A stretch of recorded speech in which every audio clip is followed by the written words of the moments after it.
Nanalo kanina ang Detroit Pistons laban sa Orlando Magic. Ito na ang pang-15 pagkakataon sa kasaysayan ng NBA na may team na nakabangon mula sa 3-1 deficit sa isang playoff series. At alam nyo ba na ginawa na rin ito ng Pistons laban sa Magic sa unang round noong 2003. Ito na ang ikatlong sunod na nalaglag ang Magic sa unang round pa lang ng playoffs at mayroon na silang 2-3 record sa lahat ng kanilang Game 7. Kahapon lang, kinumpleto ng Philadelphia 76ers ang kanilang comeback laban sa Boston Celtics. Ito yung pang-14.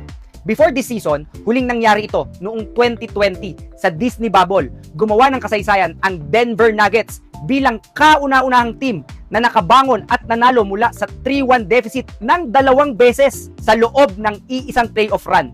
Una nilang pinatalsik ang Utah Jazz at sinundan agad ito ng isa pang himala laban sa title contender na Los Angeles Clippers.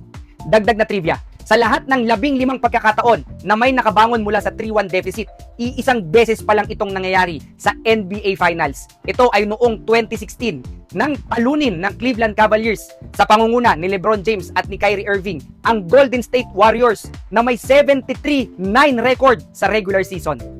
Hanggang dyan lang muna. Follow for more.